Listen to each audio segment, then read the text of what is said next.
Ping, and we are in. Hello, ladies and gentlemen. Hi. You're going to start giggling. Hello, everybody. How are we? I'm Mr. Mike Vonbeardingham. My guinea pig for today is the very lovely Miss Carrie Aldridge. Who am I to you? My other half.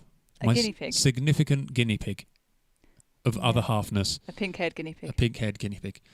So, welcome everyone. This is a new venture for us. We are going down the road of knowledge and learning, hopefully, in a drum format. So, I am going to be teaching Carrie over, hopefully, quite a few number of streams. If we can tolerate each other. If we can tolerate each other. We are spending more time together doing this, so you've got to be careful. This is true. I'm going to be teaching her how to play drums, and in the process, hopefully, this is going to be helping other people to learn, people to get an idea of what it is like to learn a new instrument by showing you the full warts and all kind of everything that happens, all the frustrations, all the annoyance, all the swearing that will definitely happen, but also the triumphs and succeedings. So hopefully it should be entertaining, enlightening, and hopefully educational. So we are going to start. Let's have a look at our little checklist here. If you have drumsticks at home, please pick them up and feel free to join in if you are looking to learn drums.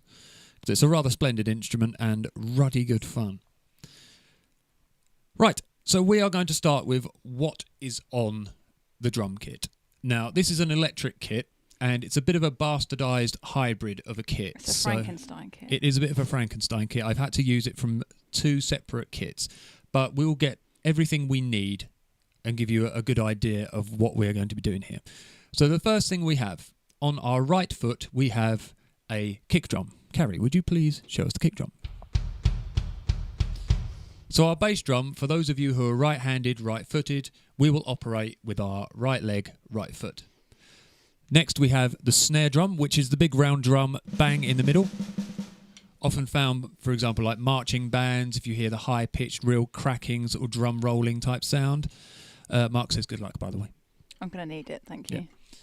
So our snare drum is the main impactive sound when you hear a groove of drums. You'll hear a bass drum, which is sort of a boom kind of sound. Then the ka, the real attacking sound, is the snare drum. And the bass drum and the snare drum make up pretty much every groove you will hear in music and is the driving force and the pulse behind what we hear in music. Tom-toms. Now, we are going to be using 3 toms today. There is an extra tom on this kit, but we are only going to be using 3. So, Carrie, that's the one. So, tom 1 will be that one. Yep. So, give it a nice meaty whack. Okay. I can't do my little flam thing. That's fine. Keep your flam out of it for now. Tom 2 and tom 3. So here, those you can hear. Toms often used in very kind of tribal sounds, drum rolls, Phil Collins classic sort of ba ba boom boom da dun da dun dun dun, that kind of sound. So you will get this as we go. Hello, Ed. We'll catch you later, dear boy. Hopefully you'll enjoy the rewatch. So those are our toms. Now, on our left-hand side, we are using a pad for what we call the hi-hat. Now, this is generally the timekeeping aspect of any groove. So if you hear like a kind of sound, that is the hi-hat. It is clamped down with the left foot, and when it's clamped down, you will get a... Hopefully it's clamped down. Yeah. Yeah, we'll get more of a percussive, just a gentle sound. If your left foot is raised, the hi-hat opens. Now, this isn't a real hi-hat, unfortunately, because this is an electric kit. The hi-hat I had for this kit was a bit shit, so I'm using a pad instead as it's more reliable. If you see a hi-hat in real life, it is basically two cymbals inverted that close together. So have a look at a picture of a drum kit. You will see the hi-hat on the left-hand side from the player's position. On the right-hand side, the big cymbal, that's the one, that is our ride cymbal. That, again, is also a sort of timekeeping mechanism. A lot of times in music you'll hear drummers when they're playing grooves in verses, they will play on the hi-hat and the rest of the kit. Hello, Leanne.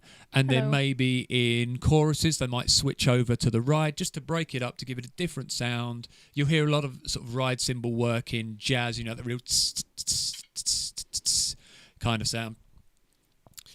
And up top here we have 3 crash cymbals. So one of them is a China sound. We'll come back to that another time. So the 2 main cymbals we're going to use are the 2 in front of Carrie. So if you can just hit those for me. So you can hear a crash sound is what it says. It's a crash. It's an emphasis.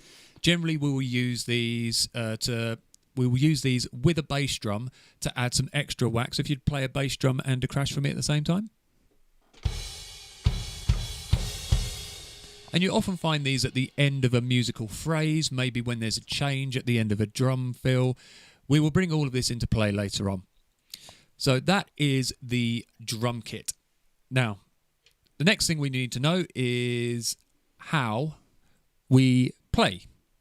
So we're going to be showing you how to hold the sticks, the foot technique, and once we have that under our belts, then we're going to run through some musical knowledge and also how to read music. So this is going to be the ball ache of the stream, but bear with it because it is important. Now, with holding a drumstick, as I say, Carrie is here. I have a button that means it can... Oh, God, you don't want to zoom into my lap. Zoom in onto Harry's... Harry. Okay. Harry's cans or Carrie's hands. Holding the drumstick is kind of the key to all drum playing, and if you don't get it right, it will really inhibit what you can do. And you fling them about everywhere. Yeah, you throw them about, you drop them, they go all over the place. Hair. So what we're going to do, when you first hold a drumstick, you don't hold it like that. Really rigid, sort of just clasping it like, I don't know, you're throttling a chicken. Like a microphone. Yes, do not hold a drumstick like you hold a microphone. I'd love to learn, but I get rage. I'm living through you, Carrie. You're very brave live learning. Hello, Laura, darling. Okay, so the easiest way to start off knowing how to hold the drumstick is grip the drumstick with your index finger and just hold the stick. Like that. Yeah, so if you can show the camera. So you're literally just gripping it in the crux, in the knuckle of the finger. Now from there, you want to place your thumb over the top of the stick, like so. And then you just wrap the rest of the fingers gently around the rest of the stick.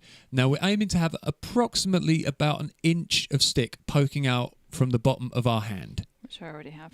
Okay. Now, the key to holding the sticks and striking the drum correctly. Everyone, hello Atta, how are you doing? Everyone is going to have a different methodology of how they explain this. My methodology is imagine that you are holding either like a throwing knife or a whip, and you are going to crack that whip. You're not going to swing your whole arm, it is just a flick of the wrist. Did we not say expecto patronum as well? Yes, imagine you're holding a wand in Harry Potter and you're expecto patronuming the shit out of someone. Hello, Kit, darling. Hello. Kit says, good evening, Mike and Carrie. Tune in so I can learn something too, being the self-taught imbecile that I am. Hey, we're all in the same boat. Yeah. Yes, so we are cracking the whip. That is the way we want to be using the stick. And the reason is because when we play a drum, so Carrie, if you can hold the tip of the right hand of the stick is over the snare drum, as though you're just about to play. We want the stick to be approximately, so maybe 1 inch or so above the surface of the drum skin. Now, when we do that whip motion, the stick will raise up, we'll whip it down, hit the drum, and then we want the stick to return to its original position. Because a stick, when it hits a drum skin, its natural tendency is to bounce off. If you fight against that, you can end up just holding the stick on the skin and get like a buzz roll sound. It's a drag, wasn't it? Yes, you can get a drag. Yeah. Inch of stick. Thank you, Kit. So, Carrie, if you can strike the drum for me. Okay, so now if you saw there, the stick dropped down a little bit. So we want to try and return the tip of that stick to your starting point. So we're going to whip the hand down. Yeah. And we're going to try and use as much of the wrist as possible. But the thing is, when you first start doing this, it's going to be extremely awkward, and it will take a lot of practice for it to become natural and comfortable. So we're not going to spend too much time on that. We'll correct it as we go, as we don't want to spend an hour talking about holding sticks. Okay, now we're going to go to the foot. Ta-da! It's better than my belly. Those are Carrie's feet. This is a bass drum pedal. And my dress, by the looks of it. Yes, and Carrie's dress. My tail. Now, there are different schools of bass drum technique. There's heel up, there's heel down, there's people use different combinations, people use different types of pedals. We are going to use what's called the heel up technique because it's the most commonly used one that works with modern day pedals. Need the sweet spot. Yes. So, we use the ball of our foot and we raise our heel up. So, Carrie, if you can do that for me. It is raised. There. I'm not doing like that because that's like I'm wearing high heel shoes. My heel is raised. Okay. Well, you can raise it a little bit more. That'll do. Now, on every bass drum pedal, there will be a sweet spot. If you push your foot all the way to the front so that it jams up against the stopper. Now, if you start bouncing your foot and using quite a bit of power, if you start there, you feel almost that you're using a bit too much. It feels a bit clumsy. It feels like your foot is in the wrong position. If you start bouncing it and then move the foot back as you bounce, you will find a spot where you seem to get the most economy of motion. There we go. Yeah, it's about there. If you drop back even further... That's horrible. Yeah. Which is why my foot frequently slips back then when I'm playing. Yeah. When you slip back further, it actually becomes counterproductive. You find that what's happening is you're feeling more of the pedal and not enough of the impact of the beater. Yeah. So, hello, Sophie. Hello. So what we are aiming to do, and the foot technique will change depending on the speed you play. If you watch drummers and watch their feet, when they're playing a lot slower, you'll see that they'll probably use a lot more of their leg when they're impacting on the bass drum. As they play faster, their heels might raise up. They'll tend to use more of a bounce technique. Sometimes drummers swivel their ankles to get sort of more momentum. There's I feel you want to teach your girlfriend how to play, and we are witnesses. That's pretty much it. Pretty much it, and it's both, yeah. That's how we're going to roll on this. But we really hope that you guys out there, for anyone who wants to learn, might take some inspiration from this. So this is to show, warts and all, what it is like to learn an instrument from scratch. Well, yeah, I mean, it's also content for you. It's learning for me. It's practice for you. It's spending time together, but I don't know if that's good for you or not. But no, it's terrible. Yeah. Okay. So that is our foot technique, and we say we will come back to that and we will adjust as we need to, but that is our starting point. point. There's a hair in my mouth that's driving me mad. It's wrapped around. You shouldn't eat rabbit-like animals, should you? I don't eat rabbit-like animals. Right. I eat their food instead. Okay. So from there, we are going to talk about the language of drums very quickly. Now, when I'm talking about drum beats and the sounds of drums, I will generally use things like boom and ka and tss, because those are the sounds that we get. So if you ever hear two drummers talking to each other about maybe drum fills or grooves, they might go, yeah, you know, that one that goes like the boom, the cat, boom, boom, cat. That's how drummers talk. Get used to it because it is extremely important and really handy when describing something. Like, for example, if I said to Carrie, okay, play me using the bass drum and snare, just boom, ka, boom, ka. What, with one hand? Yep, so just use your right hand and your bass drum. Yeah, boom, ka, boom, ka. Okay, now go boom, ka, boom, boom, ka. Oops. Exactly. So you can hear, just from using those sounds, when you transpose them onto the actual drums, it gives you a good idea, and we're going to be using that quite a lot. Alrighty, so here we go into the reading music. Is it somebody's birthday?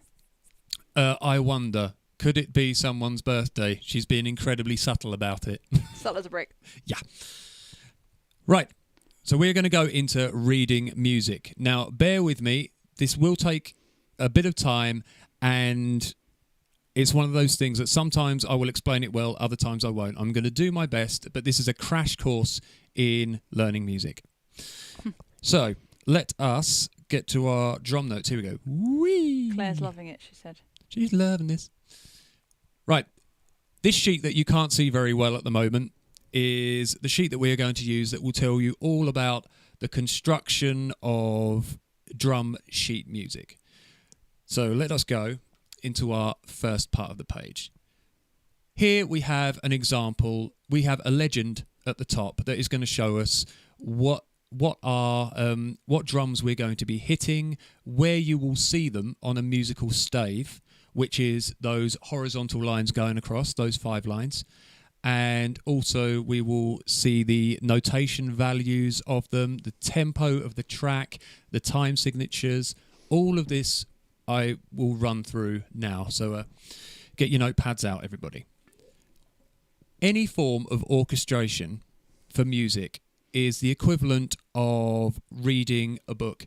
You have what the equivalent of paragraphs, sentences, words. It's the foundation and the formulation of being able to make sense of what you need to, rather than just having everything spread across a page, higgledy-piggledy. We need structure. So I'm going to run through how the structures work. So the first thing we have is a time signature. This is probably going to be the most complex thing we talk about. After this, it's fairly plain sailing. In any piece of music, at the start, usually at the start of the piece of music, we will have a time signature. What this tells us is basically how many beats are in each bar of music. A bar of music is those horizontal lines and then separated by a vertical line. So imagine those as very small sentences. Or the other way to imagine it is, imagine it's a chocolate bar, and we are going to divide that chocolate bar up into different sections and amounts. As you can see, the top number is called the numerator. This is the number of beats in each bar. Forget that note shit, it's like Greek to me. Well, you never know, you might learn something, my boy. The bottom number is the denominator, i.e. the length of each beat in the bar. So if we have the top number is 4 and the bottom number is 4, what that stands for is 4 quarter notes, or fourth notes, if you want to call them that. Now I'm going to use a metronome so that you can hear what that sounds like if we are to play to a metronome. Those of you who've seen a metronome, it's one of those triangular things that goes click, click, click, click, click, click. Everyone can get one for their phone these days. They are free and very handy for anyone who is learning music. Now, if I go back up to the legend at the top here, you will see at the top left-hand corner it says tempo, and there's a little note that says equals 60. That sets the speed of the music. And the time signature will, as you'll hear when I put it into my click track, if I set, once it loads up,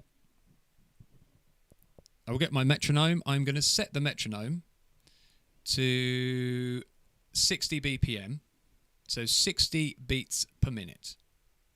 And I'm going to have it set at 4/4, like it says in that time signature. And it will sound like this.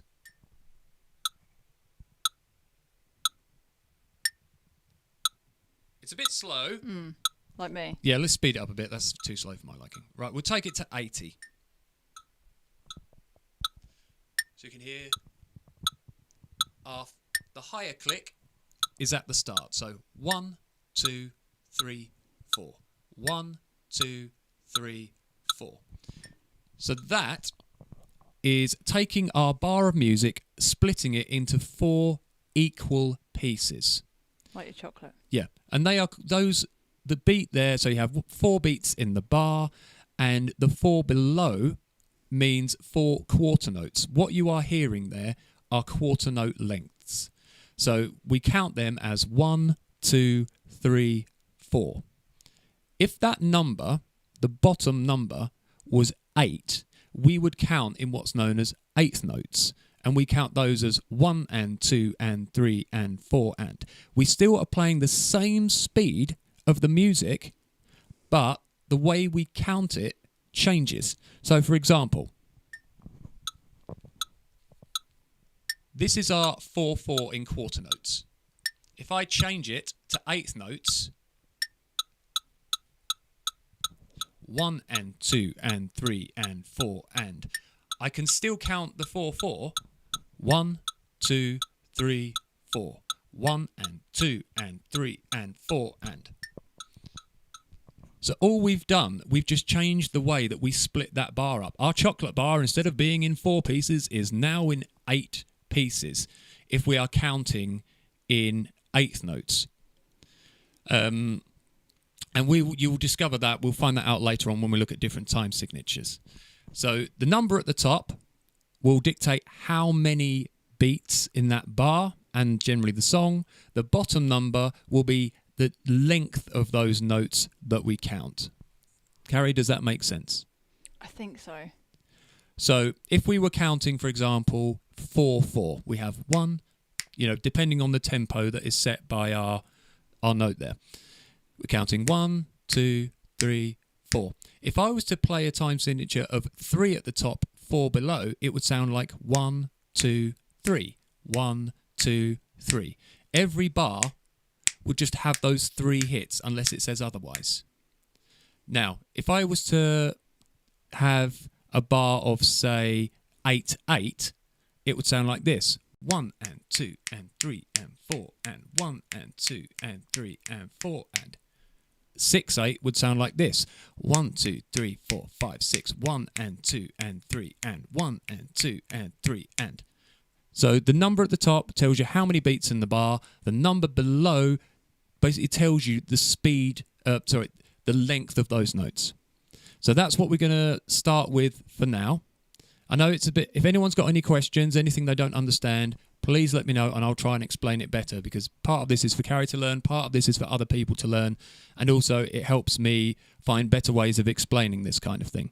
As we play music, you will see how this all works. Most songs that you hear, something like All Right Now by Free, bum, bum, bum, bum, 2, 3, 4, bum, ba, da, da, da, da, da, da, da. It's great, isn't it? That is 4/4. 1, 2, 3, 4. Most songs are in 4/4, your typical rock, pop genre. So that's what we're going to be sticking with. Other songs will change that, but we're going to concentrate on this for now. Okay, so note counting. This is what I was just talking about. So when we count quarter notes are these ones at the top there. They are solid notes with a single stem coming off them, either top or bottom. They are quarter notes, and you count them as 1, 2, 3, 4 if you're playing a bar of 4/4. The notes below you see that have a stem coming up and then they join their neighbour with a single line. These are eighth notes. These we can count as 1 and 2 and 3 and 4 and. So 8 of those, because they are double the speed of our quarter notes, this is all just fractions. It's all just dividing the notes down by 2 every time. Hate fractions. I know, fractions suck, but hopefully this explains it. The ones below are 16th notes. So 16 of those would make a bar of 4/4. So 4 quarter notes, 8 eighth notes, 16 16th notes. In a bar of 4/4, that would fill that entire bar. 1E and a 2E and a 3E and a 4E and a 1E and a 2E and a so typical drum roll. A whole bar of drum roll of 16th notes would sound like that. So you can have 1, 2, 3, 4, 1 and 2 and 3 and 4 and 1E and a 2E and a 3E and a 4E and a. So this is going to tell you how we count these things when we see them. Does that make sense, Carrie? It does. You explained it much better than the practice run you did yesterday. Yeah, that worked a bit better, didn't it? That's why I'm not asking too many questions. Oh, fair enough. Okay, so note values. This is a bit I got really confused with. Yeah, this is a little bit trickier, and a lot of this is not going to apply to drums because in piano music, for example, when we play a note, the length of the note is dictated basically by how long we hold that note down. So if you look at the note that is called a semibreve or a whole note, that note is worth four beats. So if you imagine in a piece of music, if you were to play that at the start of a bar, you just hold it down, it would go ding, ding. You would hold that down for pretty much the whole bar of music. Sounds like an interesting song, if that was the case. It's drums, therefore, because we're using impactive hits, we very rarely use a note of 4. Same as we very rarely use a half note, which is called a minim. The notes we generally use are quarter notes, which are called a crotchet, which just are a black note with a single stem. Eighth notes, which are called quavers, which have just a single stem with a single tail, or they join their neighbour with a single line. 16th notes, which are called semiquavers, which have a single stem and two tails coming off and join their neighbours with 2 lines. So, sorry, the rest bits there, is that the example of... So, like, the semibreve, that is what it looks like on a sheet of music, does it? And then the half note or the minim, that's what it looks like. And the next one is what a crotchet rest looks like. No, the notes themselves are how they appear on music. What the rests are, if, for example, you're playing in an orchestra and you've just got to sit there with your finger up your arse for about 20 bars doing bugger all. How are you supposed to be playing your instrument with your finger up your arse then? Cleverly. Instead of just there being nothing on the score, they would have rests. Why is there like 1, 2... So, for example, if you had to rest for a whole...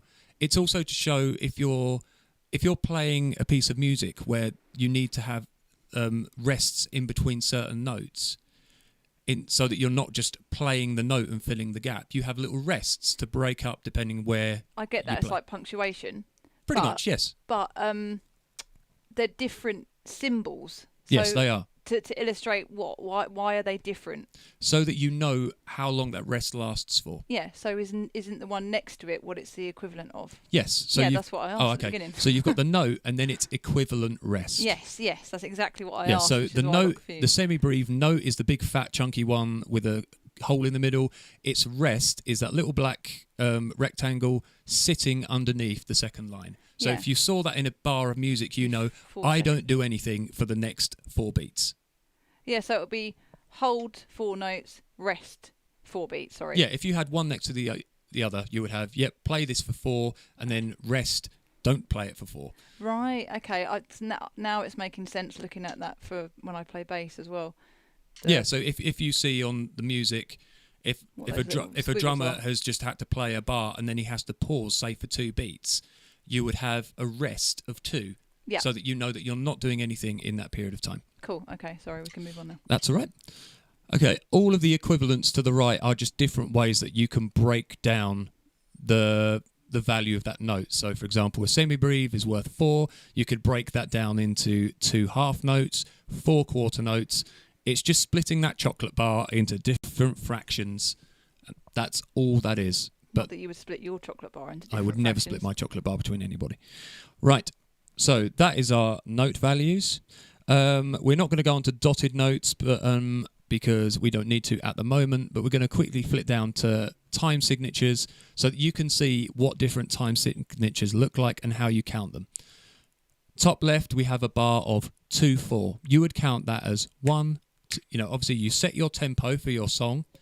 1, 2, 1, 2, 1, 2, 1, 2. Every bar is just 2 quarter notes.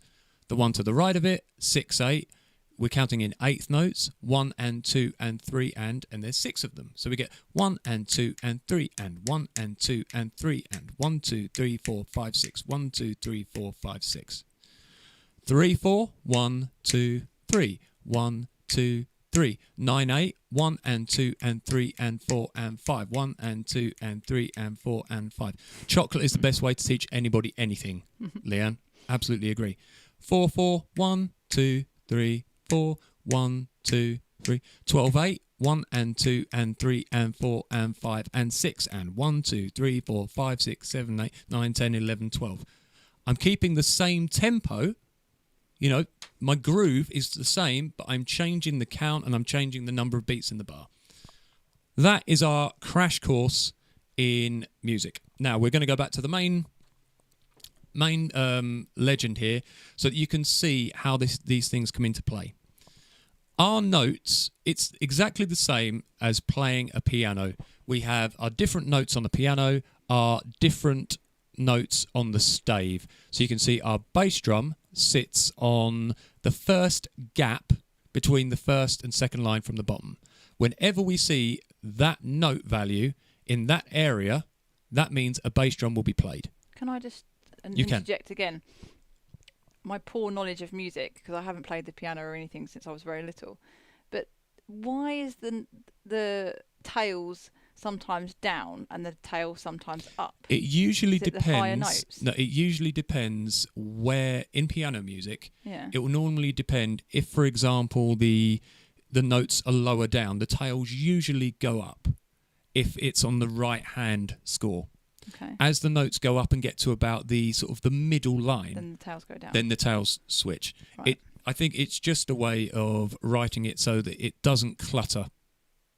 Generally, we write them in specific. It's a bit different with drums because we're not playing notes as such. We're playing Right. drums, and instead of having a right and a left hand, everything we're playing is in the one bar and the one stave.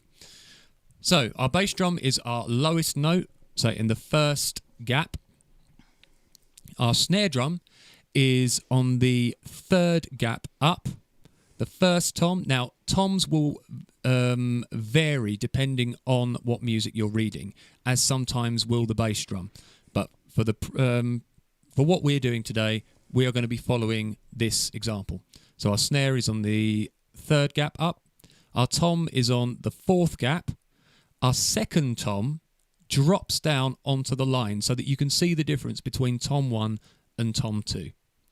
And then our third tom, so it doesn't get confused with the snare or the bass drum, sits on the second gap so that each drum occupies its own place in the stave. Our hi-hat is an X that sits above the line. Our ride cymbal is an X that sits on the line. And the crash cymbal is a circle with an X that sits above the line. So this is what we are going to be using. So the example we have below here, I'm going to quickly talk through what we are seeing in the two bars below. This is a groove that goes boom cat, boom boom cat. That first bar. We have eighth notes. Remember, they are joined by a single line between them. 1 and 2 and 3 and 4 and 1 and 2 and 3 and 4 and. That's what our hi-hat taps are doing. Leanne says, so not only do you need the coordination to play, but the equivalent of the ability to read two books at once if reading the music to play to. Absolutely. Boots and cats and boots and cats. As Claire says, if you were to take one of those bass drums away, you get boots and cats and boots and cats and boots and cats. So we're starting the bar with a crash cymbal. If you look at the crash cymbal up on the top right and the bottom left, that is where we're starting. So we would play a crash cymbal and look directly below it is a bass drum. So, Carrie, if we were to play a bass drum and a crash together, what does it sound like? Oh, God, hang on. It's one of these, isn't it? One of those. When you see drums lined up exactly vertically together, they are played at the same time. So we'd have a crash and a bass drum. Our next hit would be a hi-hat tap on its own. Would you like to play a hi-hat tap with your foot down? That's it. Now, our next one we can see is a hi-hat tap and a snare drum at the same time. So both of our hands together, please, Carrie. Sorry, hi-hat and a snare. Yep. The next one would be a bass drum and a hi-hat. Hang on. There we go. A one after that would be a bass drum and a hi-hat. Sorry, bass drum and a hi-hat. Yep. Yeah. That's it. The next one would be a snare drum and a hi-hat. And the last one would be a hi-hat on its own. That was an interesting sound. It was. It was the side of the hi-hat. Okay, and after that we have a crash with a bass drum, then it changes to a ride cymbal with a bass drum. Ignore the fact that they've got shunted up together, that's just so it can all fit in the bar. But what we are looking at is how the notes are joined. So we have, remember, if they're joined together by a single line, they just have a single stem coming off, a single tail, sorry, they are eighth notes. So we have an eighth note, an eighth note. Let's have a break, teacher. Go and have a break. Go for a wee. Do whatever you need to do. Eat some chocolate. Eat some chocolate. So you have our two notes are joined by a single line. So 2 eighth notes. Then we have a quarter note. It is just a single note on its own with a line coming down. Then the notes after that, which are a snare, a first tom, a second tom, then a floor tom, are all 16th notes. So 1 E and a 2 E and a. So da da da da da da da da. So how this would sound from the start, I will tap it to or I will sing it to everyone slowly. We'd have like, crash the cat, dun dun cat, crash the cat, da da da da da da da da. That's the kind of sound that we would get. So that is just a brief introduction. We are going to go on to... You're not going to get me to play that, are you? No, we are going to start reading and learning and playing. That's a lot. That's very Stephen Toast, isn't it? Oh, I don't find that funny. He's funny in other things. That's because you have no Toast. soul. Toast is just not humorous. Everyone whatsoever. loves toast in all forms. Okay, we are now going to go into our exercises, and I'm going to bring up our first exercise. Exercise? You didn't say anything about exercise. Okay, ladies and gentlemen, these 2 bars of drum music are the most basic drum beat and every starting point for a drummer ever. Pretty much. Unless you're some weird child prodigy who starts playing jazz. What we have here... Stepdad. Yeah, your dad. Your stepdad. What we have here, at the top of the stave, you can see our hi-hats are played by the X's. They are all joined, one to the next, by a single line. These are all eighth notes, so we count them as 1 and 2 and 3 and 4 and. So, Carrie, here we go. The first thing we are going to do is we are going to play... I'm going to make sure that I'm holding my sticks properly. Hold your sticks properly. We are going to play the hi-hat with the right hand, and that will cross over the top of the left hand, which will play the snare drum. Yes, like that. So the first thing we want to do is get used to playing eighth notes on a hi-hat. So we're going to be going 1 and 2 and 3 and 4 and... On the hi-hat? Yeah, so we're going to be tap, tap, tap, tap, tap, tap, tap, tap.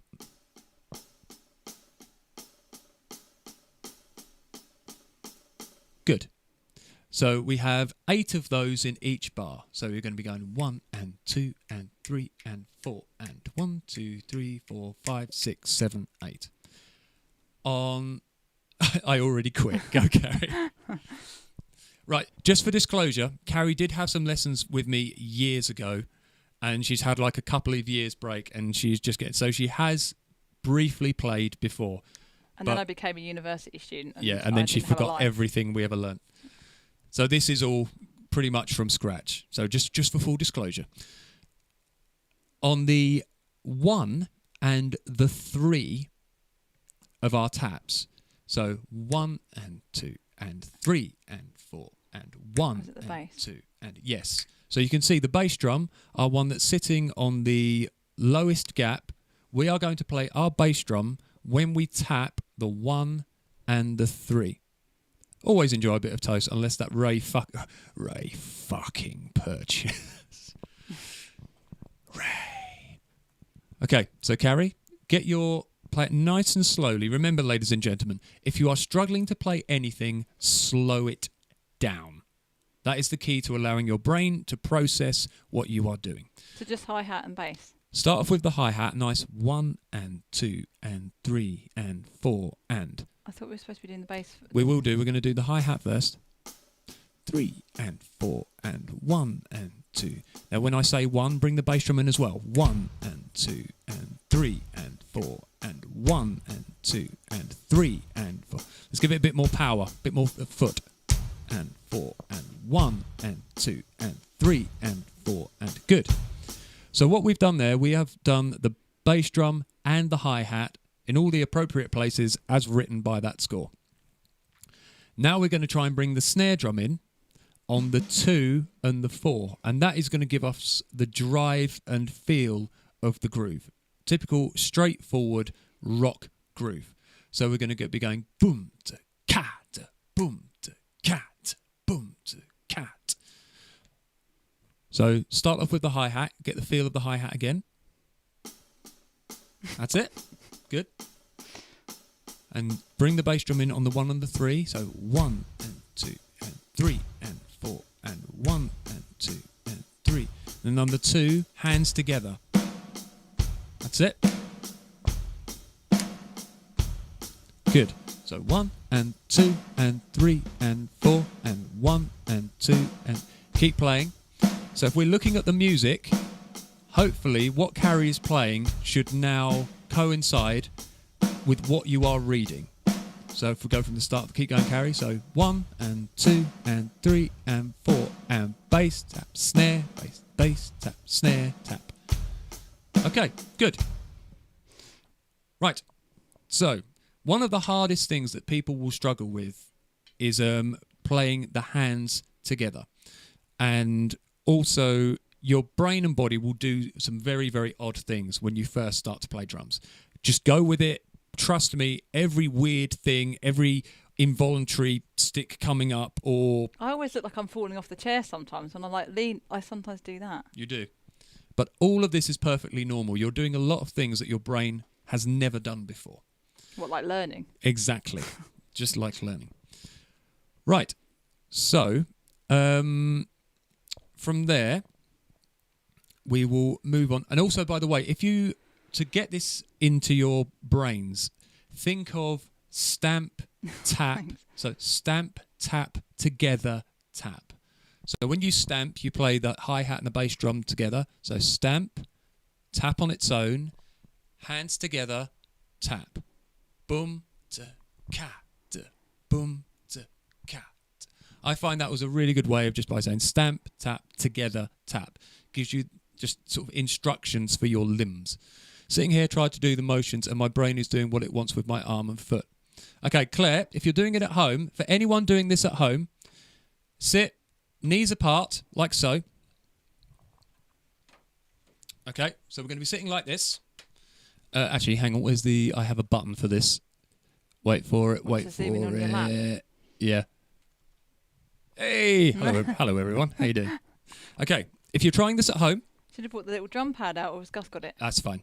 So we're going to sit. Oh, Louis. We'll have to go and see him soon. Ah, Louis. Okay. Sit there with your knees just comfortably apart, your right hand on your right leg, your left hand on your left leg. Now what you're going to do is start tapping your right leg. 1 and 2 and 3 and 4 and 1 and 2 and 3 and 4. When you say 1, stamp your foot at the same time. 1 and 2 and 3 and 4 and 1 and so you're stamping and tapping your leg at the same time. Then you're going to stamp on the 3 as well. 1 and 2 and 3 and 4. Did you see what Claire just said? No. She said, "Oh, hi, Mike's crotch." She's done a, I can't remember what they are now. An eggplant. Aubergine. Nice. So 1 and 2 and 3 and 4 and stamp 2, 3, 4. Stamp 2, 3, 4. Okay. Now when we say 2 and 4, we're going to try and do the hands together. Slow it right down. So 1 and together. So 1 and together and 3 and together and so stamp, tap, together, tap. Stamp, tap, together, tap. That's what we're going for. Okay, so accelerator and what's on the right-hand side of your car? Your brake, isn't it? On the hands. Indicator, isn't it? I don't know. Indicator, I had a indicator Japanese left, right. car. It's probably your lights, knocking your lights up and down. So hit your accelerator, flick your lights again, then come down and flick your lights and your indicator down at the same time. Don't do that while you're in the car. Don't do it while you're driving. But that's basically what you're doing. Stamp, tap, together, tap. If you can do that, then you can play a basic rock drum beat. Your socks. Your socks are What's wrong with my socks? No, just that they're halfway up your leg. It's because they are, because that's how sexy works. It's Got that. like, Make it into a dance move. I can do that. Boom. it's like armchair aerobics. That's as much exercise as Michael does in the day. Yep, that's it. I'm going to go and have a nap now. Okay. Let's zoom back out to somebody who looks more attractive than my crotch. No, because my stomach is Shush, spilling no all self-deprecation here. Thank you very much. Vanity does not exist in the world of drumming. I like my tail. I've got Right. Okay, so now we're going to exercise number 2. Bing! All we are doing here is adding in an extra bass drum. So we're still doing our boom, t, cat at the start. So bass, tap, together, tap. But then we're going bass, bass. So we're getting boom, t, cat, boom, boom, cat. Is that Teenage boom, Kicks? Boom, t, cat, boom, boom, cat. Sort of, yeah. This is a more commonly used rock groove. So anything, if you listen to sort of like gun, you know, sort of boom, t, cat, dun, dun, cat, dun, dun, cat, dun, dun, cat. Anything along those, any sort of cheesy rock pop song, a lot of them will have some variant of this in there. Very sort of AC/DC kind of stuff. So, Carrie, I want you to try sight reading it first, see how you get on, and then we'll correct anything if it needs it. So That's it. Yeah, so 1. oh, do it. Yep, keep going.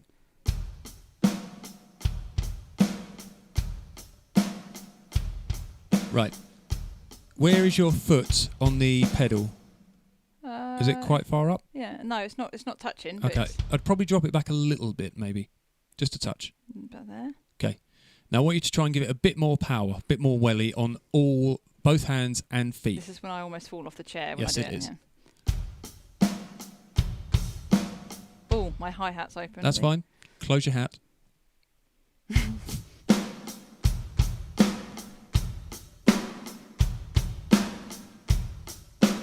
Good. Keep going.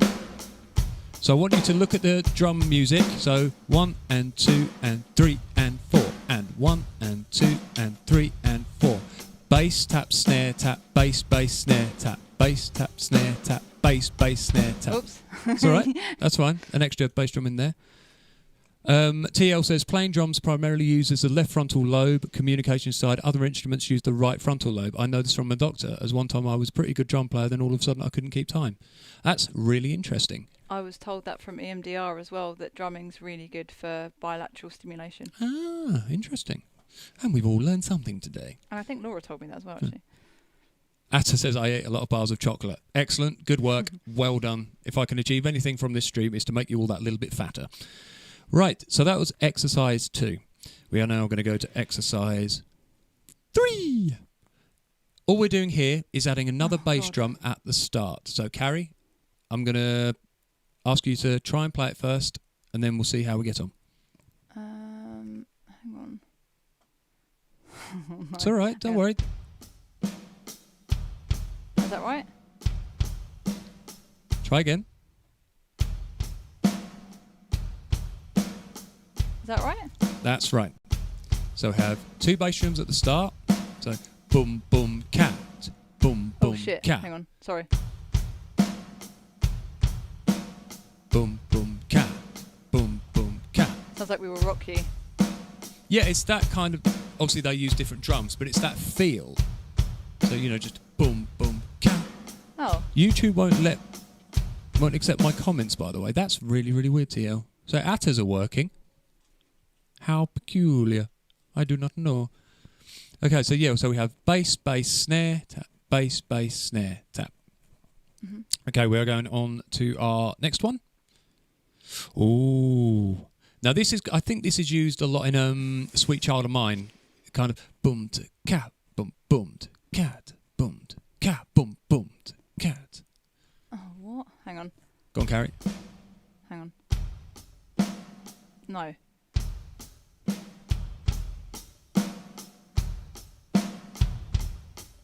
Sit. Oh, hang on. Oh.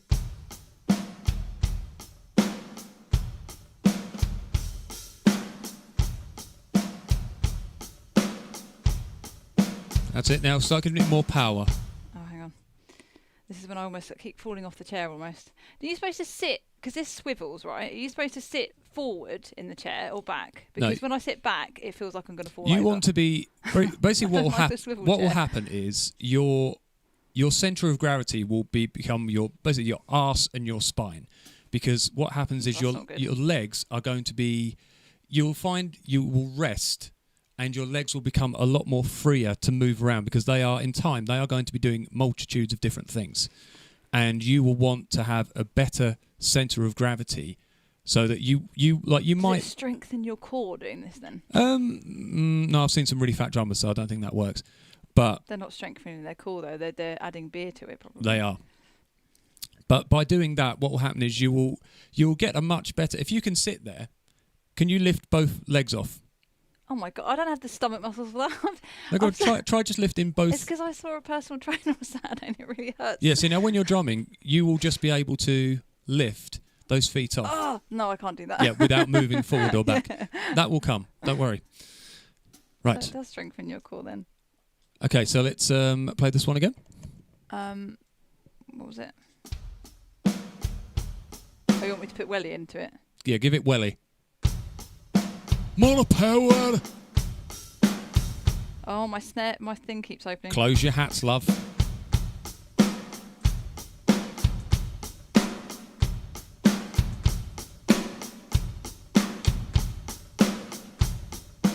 Good. Got a little bit faster. Yeah. Now this is where, ladies and gentlemen, playing to a metronome comes in really handy. Oh yeah, because I speed up and slow down. So I am going to... Let's speed this up a little bit. Dun, dun, dun. Let's go for about there. I'm going to play this down here. So this is playing in quarter notes. So whereas Carrie is playing 1 and 2 and 3 and 4 and, the metronome is playing in 1, 2, 3, 4. So, okay. Go on, Carrie. Oh, hang on. Too fast? I'll slow it down a bit.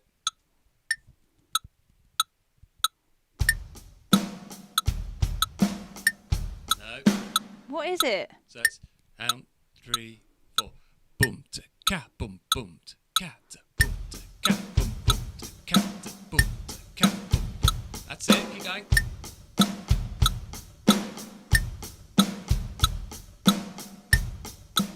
Whoop.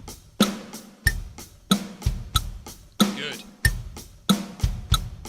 There we go. So that is what happens when you play to a metronome. It feels very strange at first, but it forces you, over practice, to play in time. And believe me, when you're someone like me, you really need all the help you can get. So, excellent. Well done. Yay. Right, so we have exercise 4 in the bag. Exercise 5. Now, exercise 5 is basically the same as exercise 4. Mm-hmm. And you'll notice there's what's happening with these exercises. The hand pattern does not change.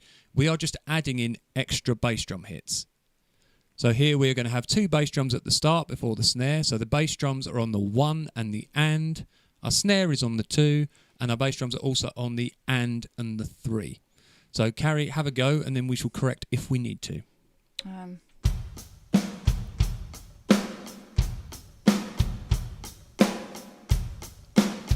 That's right, isn't it? Do you think it's right? Oh, no. There we go.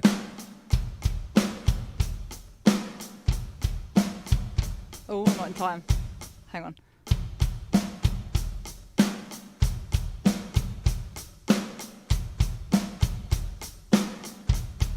Right, let's just check that. Just check your sticks. Have you got my sticks? Right. First thing first. Take you're wearing one of those tops that has thumb holes in. What's wrong with that? Because where your stick is going to be going. Actually, we're going to just talk very quickly about stick positioning. There are different types of stick grips. Now, there's the French grip, there's the American grip, there is the German grip, there's also traditional grip. They all have different functionalities, and different people use different ones for different things. Some drummers use a combination of all different ones. Carrie, if you can just hold the sticks out in front of you, like, in the proper fashion, how you hold them. I'll zoom in on the old hands again. Oh, no. Doing. Right.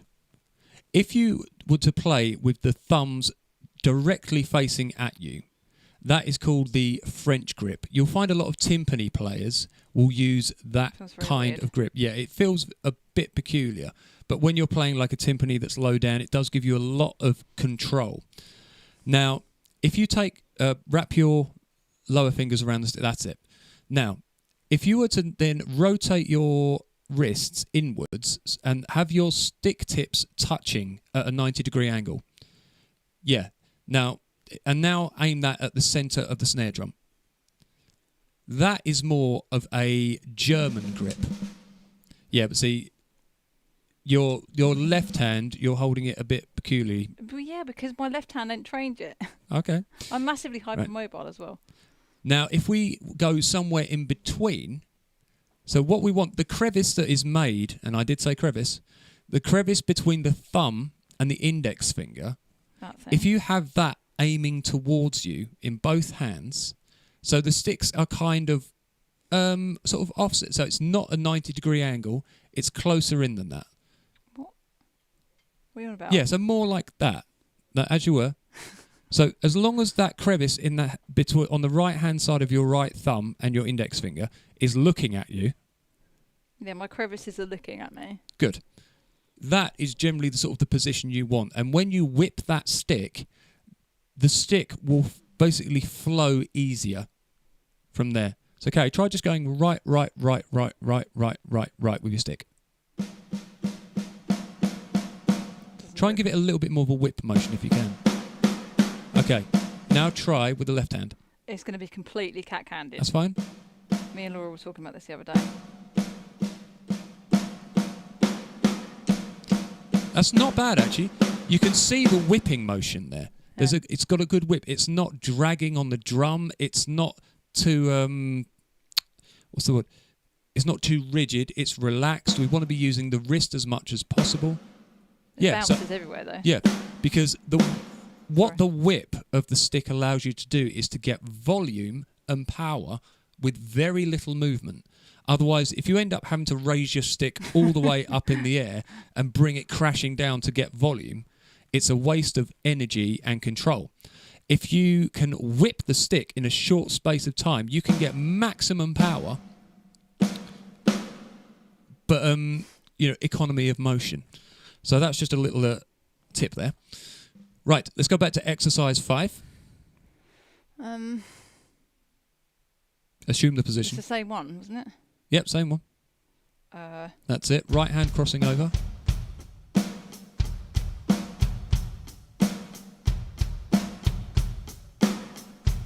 Now give some more power. Oh. Sounded a bit like a Run DMC song then. Kind of. We'll get to that later on. It's because I opened the hi-hat again. No. That's it. Boom, boom. That's it. Dum, boom, ba, boom, boom. So hopefully everyone who's watching at home is starting to see how the notes and everything correlate to what Carrie is playing. So for those of you who've never read music, can you see in what Carrie is playing how that correlates to the bars and the notes of the exercise? If you can't, let me know. If you can see how it works, let me know as well. And if not, we'll try and break it down a little bit so it becomes more obvious. Okay, exercise 6. For some reason, it's a little bit smaller.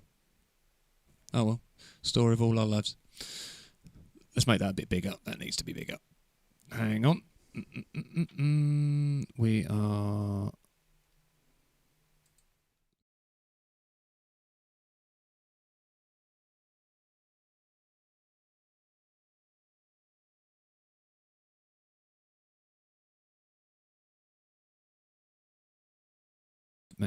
That's better. There we go.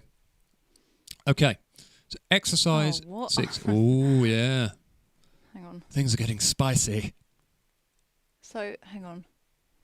I need a drink. All this talking is a lot of effort. Where have I put it? Where? I don't know. There's what, the water? Oh, was that it? No, that's No, not it. you didn't. You had water in the kitchen. Oh, I've but probably you left it take in the it kitchen because I'm on bell end. Did you want some of my Coke? No, it's fine. Okay. Control room. Thank you, control room, whoever you are. Thank you for the follow. Okay. I don't. Hang on. Take it slowly. Break it down beat by beat if you need to. I can't remember what the second note is. So. We have bass drum and hi-hat, snare drum and hi-hat together. Hang on. So. Yep. Hang on. No.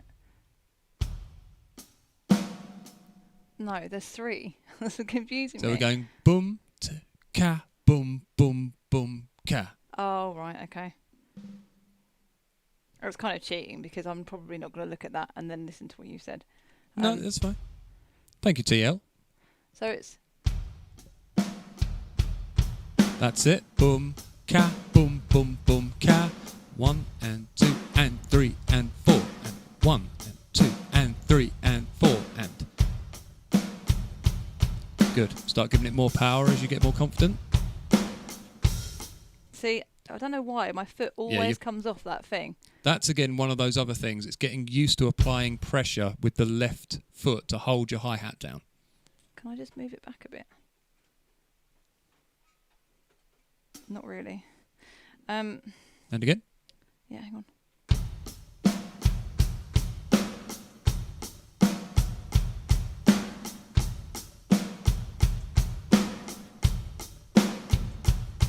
Kind of reminds me of what's it called? Round the Twist. God, that's a while since I've heard that. Yeah, but name. it does do that, doesn't it? Does it? I'll take your word for it. I can't remember back that far because I'm so young. What? You're older than me. Shush. Okay, exercise 7. As you can see here, we are starting now to run out of 8th note space in the bar. Our entire bar, apart from our right hand tapping, is being filled up with bass drums or snares. Right, okay. So I'm not going to give you a clue on this one. No.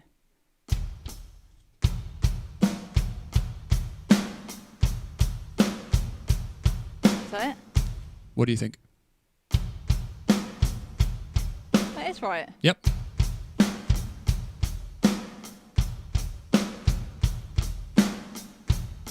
Oh.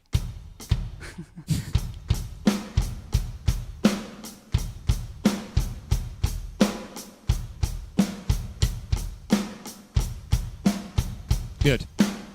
Excellent. Okay, last one. And then we are going to give some tips and some things to fuck you up. What? Silence.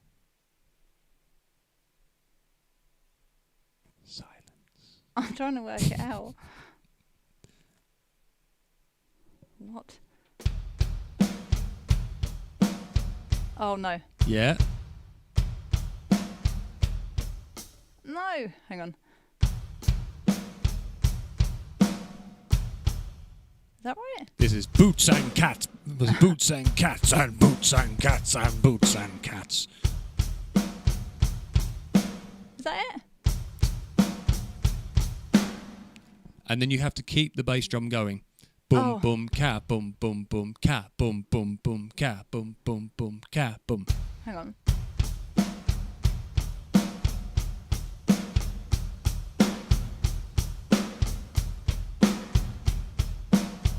Did I ever do this one?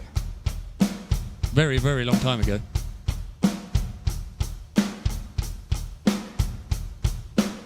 Good. Now, ladies and gentlemen, some tip for progression of drum playing in an hour. This is the thing. Once, what we're doing here is just if you progress your limbs in the right way, just adding bits as you go, you'll find you can learn a lot in a very short space of time. Now, we are going to go back to our first exercise. There are some little tips that I want to give when it comes to starting from scratch. The first tip is to play left-handed and right-handed. We're going to come to, actually, we'll come to that in a sec. What we're going to do, we are going to take this groove and we are going to start moving the right hand around onto different drums. Now, what this tends to do is when you do this, people get thrown off by it. But all you are doing, it's no different. If you were to tap your leg, tap the arm of a chair, Thank you. tap a table. If you were just to move that tap onto different... That looks really camp. If you were to... Yeah. Hello there. Why? If you were to just move that tap around on things, you performing exactly the same motion. Nothing is changing. And that is what we are going to do now. So, Carrie, I want you to play that groove. It's the first one we did, really basic rock drumming. Hang on. That was right, wasn't it? Yep. Right, okay. And what I want you to do is I want you to play 2 bars of that. So 1 and 2 and 3 and 4 and 1 and 2 and 3 and 4 and. Then I want you to move your right hand onto a different drum of your choice. It can be anything. So if one of the 3 floor toms or one of the 3 floor toms, it could be the ride cymbal, it could be one of the crash cymbals. All I want you to do is just move that right hand onto something else. As if that's my hi-hat. You keep punching your microphone I keep hitting stand. this microphone stand. So as if these are the hi-hats. Yeah, all you're doing is just moving that right hand that is going 1 and 2 and 3 and 4 and onto something else while keeping the speed and the motion going. So start off onto the hi-hat. Move. Oh, yeah. And now move. Change. That sounds awful. Just go with it.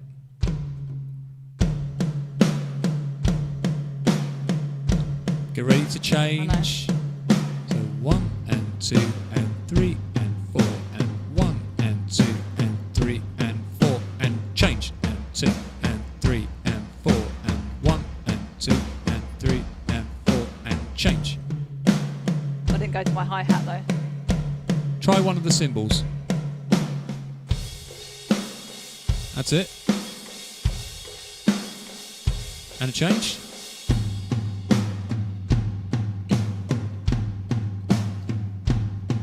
Change.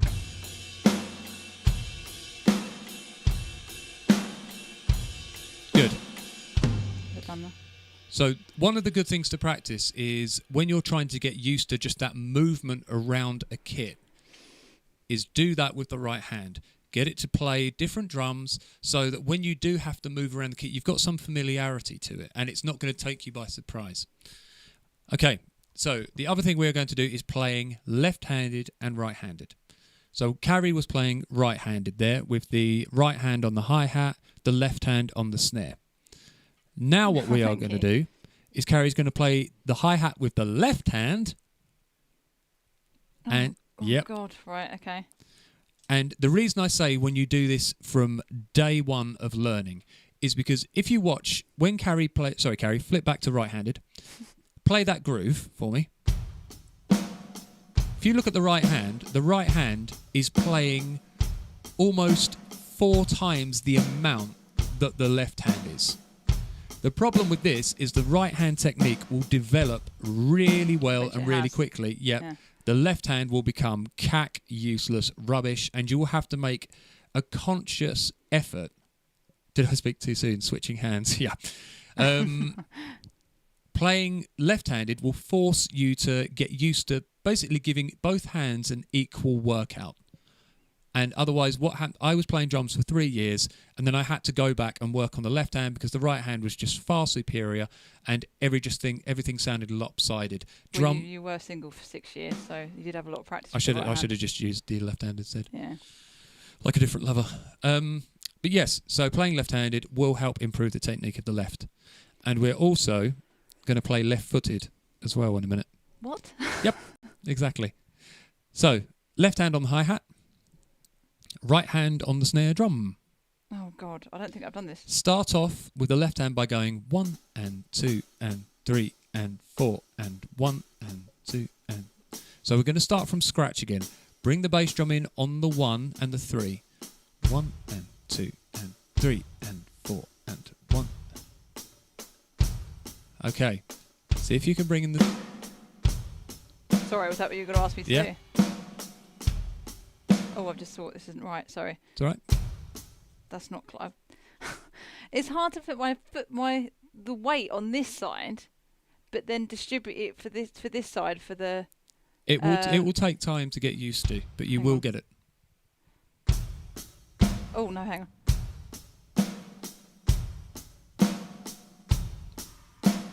See? No, that's a... Is that triggering off something else? Yeah, all that's doing, that's triggering the China symbol by accident, but don't worry, just ignore it.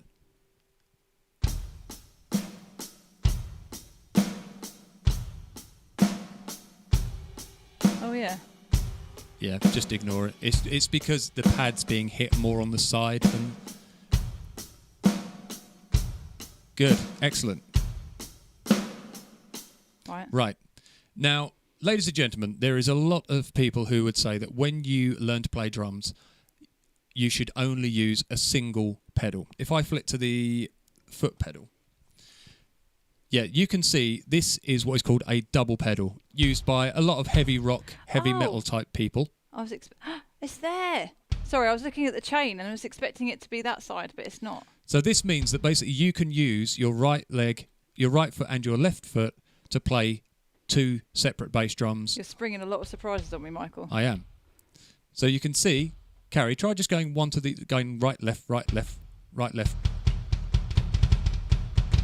Sorry. Yeah, it's all right. No, that's fine. So you can see there, basically, that you can play a bass drum with either foot. Now, the reason I suggest, again, try if you start playing drums and you do enjoy it and you think it's something you're going to persist with, I would advise getting a double bass drum pedal very early on, even just for the fact that you can get your left foot up to speed and up to scratch with the right foot. You may not use it for heavy metal or anything along those lines, but it will give you different levels of ambidexterity. If you can make both feet work the same, it is going to put you well above a lot of other drummers. And it will allow you to do all sorts of different combinations. It opens so many more doors. If you can use all your limbs equally, it would make sense. So, let's go. Thank you, Jess, by the way. She said, way go, Carrie. Yep, way to go. Okay, so, Carrie, what I want you to do is I want you to now, because we are going to use our left foot, we can't clamp down our hi-hat. So I want you to put your right hand, on the ride cymbal. Oh my God, this is so backwards. Right, okay. So first of all, play the groove. So just with, that's it. Yep, get comfortable with the hands. So playing right-handed again. Is that what you want me to do? Good. Now the left foot, if you haven't used it before for doing this, will feel very sluggish and heavy. Good. Oh, foot cam is frozen. Oh, that made a weird creaky sound. Is it working now? It's working. Yeah, it's working on ours. Is everything else working? Very still. No. Really? Yeah, because we can... That's strange. It's working at our end. Are you sure? These are a little bit behind. It might have just delayed. We'll carry on. Anyway. Carry on, Carrie. Carry on. Let's switch to the foot. Just right, that is working. Yeah, it seems to be working. Oh, yes, it's working. Cool. Excellent. Okay, so Carrie, if you want to go. What, do that again? Exactly the same again. Oh, hang on.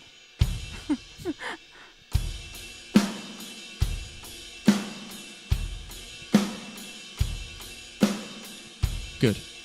Oh. And so now, her feet must have been very still, she meant. I want you to swap to the right foot now. Oh, hang on, sorry. Just let me. So we're going to do 2 bars with the left. Okay. So second bar. Swap feet. Oh. Interesting.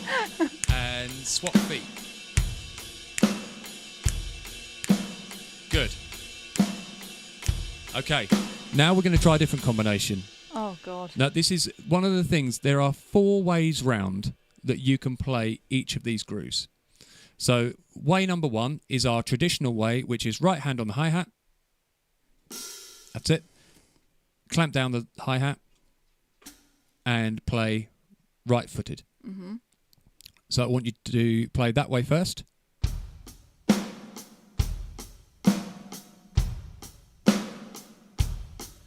Now I want you to... Actually, we're going to do this a different way. I want you to... When we're playing right-handed, I want you to play the ride, yep, and the snare. So when we play right-handed, you're going to go that way. When you play left-handed, you're just going to shift the hands across. No, we're not going to cross them. We're going to... Yeah, so you're literally going from that position. That's it. So first of all... Wow, okay. Yep. So I want you to play... That's it.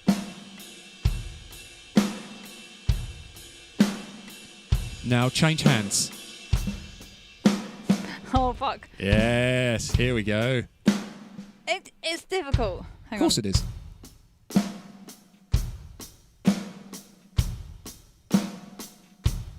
Change. Oh, I used Tom.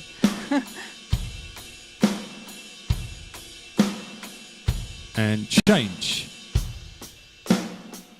Good. Oh, I didn't put my... No, it's tricky, but it's doing well.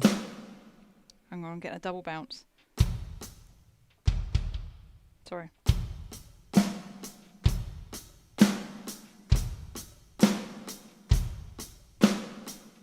Oh, I did it again.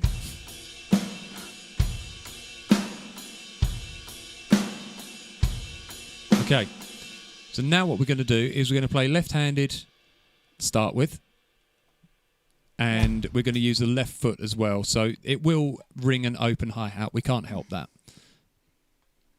Right. Oh, my God. So we're left and left. That's it.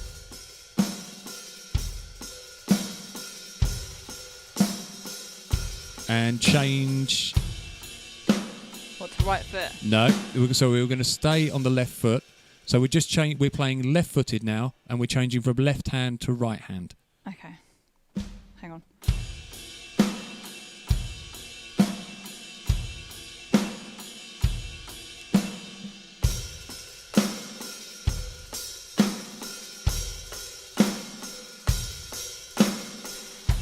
Oh, I changed my foot.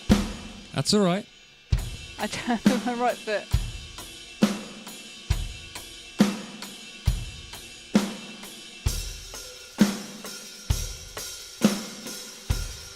Okay, now what Carrie is doing is actually really difficult. Sorry. But this is why one of the things, if you start off doing it from day one, it's going to make a massive improvement to your playing.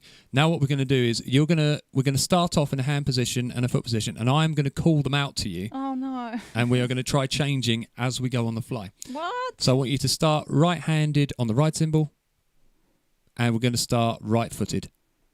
Right, okay. So start off doing the groove, and I will call out when you need to change. I'm going to screw this up a lot now. It's all right, that's fine. That's the whole point of doing this. That makes me laugh every time because it makes me think about that deer. Oh, what, on the Phil Collins thing, yeah. When it's a deer strutting up to some kind of plastic. Yeah, clink, clink, clink, clink, clink, clink, clink, clink, whoops. Yeah, it makes me cry laughing. So... I don't like this. Okay, get ready, change feet. Ah! So keep both feet on the... Yeah, keep both feet ready. They are both ready. I'm on my left foot. That's horrible. Keep going. I'm just... I can see him waiting to change. Change feet.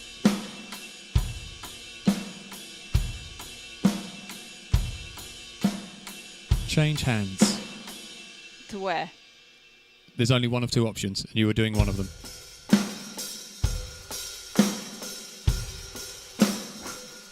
Change feet. Ah! That is really hard.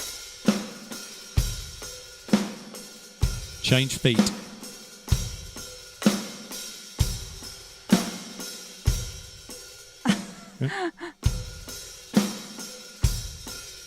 Keep going.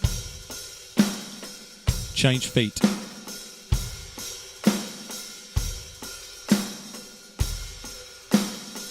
Change hands. Oh, I changed my foot. I naturally wanted to go to my right side. Change hands.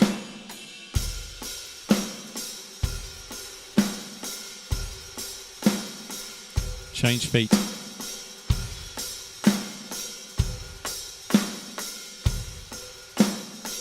Change hands. It's so hard. You're doing brilliantly well, though. I'm the volunteer of research. You are. Okay, brilliant. Excellent work. Well done. Yay. Yay. Okay, so those are the tips for whenever you're learning anything new. 4 different ways round you can play it. If you have a double bass pedal, please, if you do, make the most of it. Work on all 4 limbs. You can sound like you're in a black metal band. What, by doing really bad recordings that sound like they're played through a tin? I always said that black metal sounds like it's been recorded in a shed. Yes, in a very, very metallic-y sounding shed. You know those old played through the biscuit arse of a tins? corpse. Yeah. Okay, so I think we are coming to the end of our first lesson. So there's been a lot we've had to cover, especially about the drum notation and drum music. I'm hoping... Let's remove that so we can see stuff. Ding. I'm hoping that it's made as much sense as I can possibly make it, and that what Carrie's playing, when you're actually following the music yourself, you're starting to see the correlation between how things work. The way we're going to work this is from stream to stream. Me and Carrie are going to be doing this every Monday, and Carrie will be, hopefully, if she gets time, practicing what we've run through. So the next stream will be a very quick recap of just us blasting through what she's practiced. We were going on to learn new things. So next lesson will be some more drum grooves. We may get onto some drum fills, perhaps. We shall see. But yes, did you enjoy yourself? Yeah, it was good. Excellent. Hopefully people enjoyed it and it was entertaining of some way. Some form or another. But thank you for tuning in, everyone. Really, really appreciate you watching, and please really, really appreciate feedback about this. Because one of the things not only do I want to help Carrie, I want to help anyone else as well who maybe is interested in learning, who wants to play drums and, maybe is a bit reluctant to, anything along those lines. Interesting and entertaining. Oh, good. Claire, you are just lovely. Speaking of which, we need to come to your cafe and eat food and drink beverages. Yes. I have been pestering Michael to take me. Yes, we will head over at some point. But yeah, please send me some messages, send me some feedback, anything you think we can do better, anything that you thought worked really well, anything that didn't work, any improvements. I'm happy to take criticism and make changes. But yeah, apart from that, just want to say a quick thanks to everybody who supports the stream. Thank you to TL for liking the stream. Thank you to Control Room, who has followed from Twitch. We don't actually get that many Twitch people in, so thank you, Control Room. And thank you to all of you who have tuned in. And we will see. I'm doing a live doing a Bumfoolery stream tomorrow at 4. Hopefully, if I've got some voice left, because this has actually got a really sore throat now. I have as well, and I'm scared that I've got your family cold that's going around. Yeah. There's a family sore throat doing the rounds. I really don't want to get it. No, I don't. But yes, thank you everyone. So I've also got a special guest in on Friday, Mr. Mike Ellison, fantastic bass player, a complete Fruit Loop, and a fantastic, awesome guy. So it should be really good fun. He's going to chat about his music, what he's done, and we're going to be playing some tunes as well. So it should be good fun. What about bongo? Bingo. Bingo will be played tomorrow. It won't be played Friday, but there will be some bingo on the morrow. So, and maybe some bongo as well. Claire is Control Room. Check Claire for multiple platforms. Multi-platform Ryan. All right, everybody. Take care. Enjoy the rest of your evening. And if you're about tomorrow, 4 o'clock, please come in. They could hear me in the background slapping my thighs and asked if I was doing Bavarian dancing. That's all we can ask for. All right, everybody. Take care. All the best. Bye. Bye. See you later, everyone. Tatty bye.